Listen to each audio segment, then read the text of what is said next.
welcome back to my channel. This is Liza again, and here we go for another review. And thank you very much po pala sa lahat ng mga nag-follow sa akin, yung mga bago, yung mga new subscriber ko. Thank you very much, guys. And guys, if you are, all the people who are watching right now, if you are into lifestyle, fashion, food, and travel, please, if you are into that, please don't forget to subscribe to my channel and click the bell button para makakuha kayo ng notification if I'm going to upload a new video. So guys, let's start. Guys, this one, I got it December last year, 2019. So, early, last week of December. So, nagamit ko na siya talaga guys, ng siguro twice, thrice. So, marami kasi ako, actually, I don't regularly use the shoes. And I'm so sorry kung wala akong unboxing nito kasi nga, I'm just new. I just started this kind of vlog this year only, guys. So, i-review ko na lang siya sa inyo, guys. So, this is the Balenciaga. Again, Balenciaga shoes, okay? So, ito yung box niya. Okay? So, ito yung size niya. So, guideline to guys for the people who want guide nyo or for tips just in case you're planning to buy a second-hand one. So, ayan. So, ito yung label. Ayan. Ito yung tag press niya. Pinabili ko lang to guys sa client ko ha. Inantay niya to eh. Kasi siya pina-order ko kasi yun yung style nito tsaka yung model nito yung gusto ko. So, dark red ang sinulit niya. Ito yung price niya last year. Pero discounted niya nang nakuha to. Kaya siya yung pinabili ko. Yan. So, yung box niyo guys, matigas talaga yung box niya. Hindi siya nade-deform. So, all the original Balenciaga, the box, it's hard iron. Yung talagang yung quality ng box, kailangan, guidelines siya to guys, just in case bibili kayo ng second hand. Para hindi kayo ma-fake. So, you will not get a fake one. The box is hard. See? It will not be deformed. Even you throw it guys, it will be fold or dent. That's it only guys. But it will not totally break your box. Okay? So this is the font. Inside the box. See? Matigas siya talaga. O, diba? Yan. Guidelines guys. Ito yung font. So wala siya sa side. Wala. Wala. Sa ibabaw lang talaga siya. At nasa gitna talaga siya. Actually, this is like as in... I cannot tell if it's off-white. Sorry, medyo dirty na siya. Okay? So, inside, ito siya guys. Ito yung dust bag niya. So, ito yung white niya parang off-white. Hindi siya totally white. Hindi rin siya dirty white, but parang, ewan ko, off-white. Basta, hindi siya yung white na white. Ganyan. Tapos, drawstring siya. Ito yung magkabilang dulo. Okay? So, yan siya yung Balenciaga niya. So, parang nasa gitna, diba? So, yung font nito, yung font niya, tsaka yung font ng box, parehas lang. Nakita nyo, guys? So, the font and the box is the same. Malaki lang siya. It's only bigger and small letter. So, the font is uniform. So, that's the first thing you will notice for authenticating Balenciaga bag, because guys, this is a guidelines for the people who want to buy a second hand, because there's a lot of fake of this kind of shoes. So, yung shoes pala guys ay race runner with mesh. With mesh to eh. Yeah, mesh, dark red, race runner. So, ito siya guys. So, guys, yung paper nito kasi, gula-gula nito na. So, pinalitan ko lang siya. This is one of from my bag. But the original paper bag has Balenciaga print on the paper. Okay, guys? So, eto siya. This is the shoes. So, if you're going to look it closely. So, don't be confused, guys. May mga Balenciaga without this one. So, just this one all the way hanggang sa tip. Okay? So, this one is with mesh. So, they call it like Balenciaga Race Runner Mesh. Okay, M-E-S-H. Okay, so this is the front. Okay guys, paano ko ba i-hold to? Ganyan na lang. Front. Nilagay ko sa loob yung parang tag niya.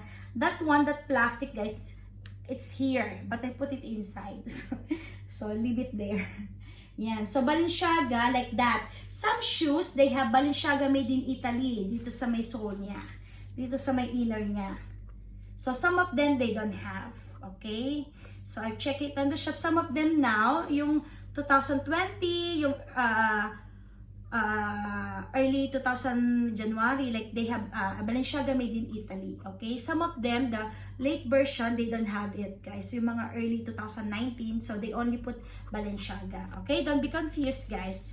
Kasi mamaya, maybe you get a second hand with only like this. So, kaya pinakita ko siya. That's why I'm showing it to you guys. Okay? So, that one. So, it smells leather inside. And this is the back of the shoes, yung heel niya, yan. So, dapat, guys, narrow, not wide, and talagang see, both side is narrow. Yan yung back niya. So, if it doesn't look like that one, guys, so it means to say fake, okay? So, that is, guys, and it has Balenciaga. See, guys, di ba, mababasa nyo siya, yung font niya, uniform siya, and this one. Both side Balenciaga. So, the right side, guys, eto, papakita yung side ng right niya. Right shoes. So, may Balenciaga siya dito. Di ba, guys, ang ganda ng design, di ba? May red siya dito. Yung iba kasi, guys, may mga design na wala. All plain white siya. Kaya ito yung gusto ko, guys. Just to break the color black. And it's still classic, simple, but elegant. Yun kasi mga gusto ko, simple but elegant. You know? Yan, guys. So, dapat yung cover niya, until sa tip niya, talagang yan, ganyan siya. Okay? So, yan. Ito yung right side size. Yung right side ng shoes. Ito, there is a Balenciaga here. Okay? Yan. Kasi masyado maliwanag yan. Balenciaga. And, here guys, nakalagay siya dapat Balenciaga, Euro size, and then made in Italy. Ganyan siya dapat, guys. Ganyan lang siya. Hindi siya, yung font niya, tsaka guys, siya, talagang yung mafe-feel mo, you can feel the font, mafe-feel mo siya. See, you can touch it. See, medyo siya, ayun, nakita nyo siya. Okay? So, yan. Made in Italy. So, and then this one, guys, may mga parang, yan siya, yung sole niya. So, gamit ko na siya, guys. Yan, nakita nyo. So, this is the right side. Sa likod niya, sa side niya, wala. Sa medial side niya, wala. So, this is the left side. So, ganun din siya. May Balenciaga siya dito. Yan, may Balenciaga siya. Ano yung white na yun? I don't know. Yan, ito yung back niya. Ito yung medial side niya. So, on the lateral side only, guys, lang yung, niya, yung font niya na Balenciaga. So, this is the side. So, this is made of leather.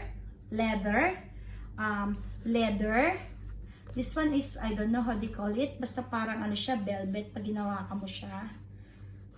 Yan. Tapos, eto siya, yung parang synthetic dito. Tapos, inside sole niya, yan. Tapos, guys, pag hinata ko siya, yan. Ganyan siya, ayan. Nakita niyo just yung corner niya. Ganyan yung cut niya, ha? May cut siya dito na ganyan. Medyo hindi na nga prominent. Yan. Yan. Nakikita niyo yan. Both side niya, guys. So, balik natin. Tapos, ito yung inner niya. Okay? So, yan. Balik natin siya. So, it smells, if you're going to smell, smells like leather talaga siya, guys. May smell mo yung leather. If you are into authentic bags na leather, same smell siya sa loob. Okay? So, yan yung bottom. Okay? Ito yung top ng shoes. So, yan. So, I really like, guys, ito talaga, it's rare to find this kind of design, guys, na may red siya dito. Yes, they have different color, but I prepare kasi yung pagkakadesign niya. Napaka-simple niya, guys, but I tried it in jeans, trainers, or sport type na pang winter jogging, and shorts. It's really nice, guys. Kaya, simple niya, tsaka maganda. It makes my legs looks longer. Kaya nga, I got this one, guys. So, guys, if you have any questions about this shoes, just leave a comment and I will reply back to you guys just to answer your questions. And that's it guys. I hope you like my review. So, eto mga 5 times ko lang siya nagamit mula nung dumating siya. Pag pupunta ako sa mall, may bibilin ako, uwi mo na akong by then, I wear the shoes. So, house and shoes siya. So, sa mall ko lang siya nailakad, tsaka sa parking lot. So, I never tried this one during travel. Kasi nga guys, nag-pandemic and it's COVID. And I wear a winter shoes and Timberland when I travel to Canada. So, of course, it's winter, so I cannot wear these shoes. Snow, so I wear the Timberland winter shoes nila, pang snow talaga. So, that's why guys, I'll give you a review. I will wear this one.